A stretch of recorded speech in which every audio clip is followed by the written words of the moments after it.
countries.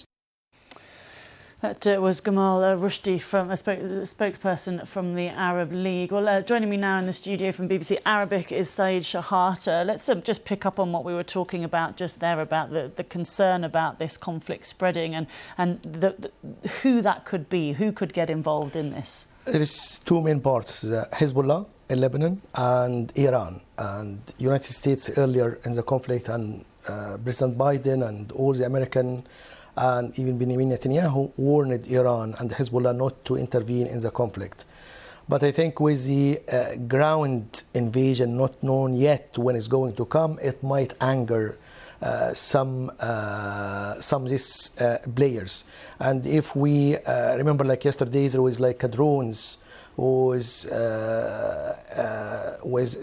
struck at Nuweiba in Taba in Sinai, Egypt, and there is 6 people were injured, and there is many. This is the resort town. Yeah. Where there is speculation, there is many speculation about, but there is no one announced responsibility for that. So this kind of a sign what can happen if the conflict escalates. So all the talks about to contain that, and even President Biden and other allies to Israel saying, warned Israel not to be overwhelmed by anger, like what happened 11th of September. America, reaction was too much anger was controlling them, so it might do some irrational decisions. So they warned Israel from that. So the whole concern from the Arab countries, European leaders, many actors, United Nations, to contain the conflict, because already the devastation in Gaza is much. So if we open other fronts, it will be a hell for the region,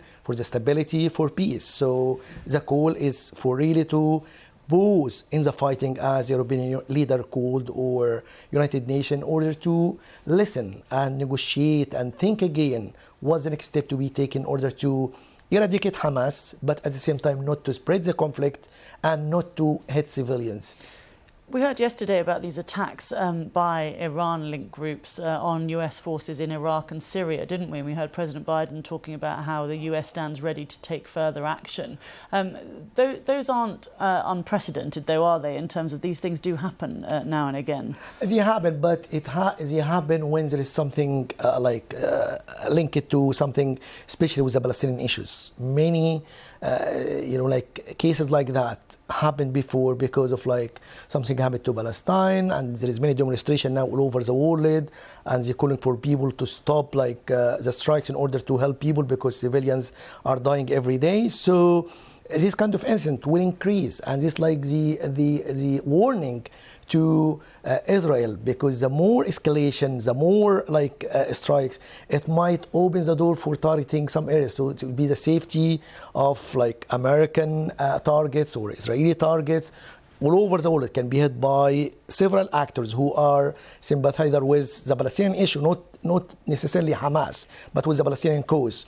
So the call is to contain that, and containing that, we need to, or it should be thought the negotiation again, and go back to negotiation table, talk about peace, talk about Palestinian state. This will stop and shut any excuse for any attacks from Hamas, because even Israel believe Hamas in its ideology destroying Israel, but when the Palestinian state will be there, Israel has the capacity to stop any attack if it happens, but it will not be excused, no sympathy to Hamas to do that. But once we talk about a Palestinian state. Yeah, okay. Thanks very much, Shehata from BBC Arabic there. I'll be back at 12:30 with the headlines. Thanks very much for watching. Do stay with us here on BBC News. Bye-bye.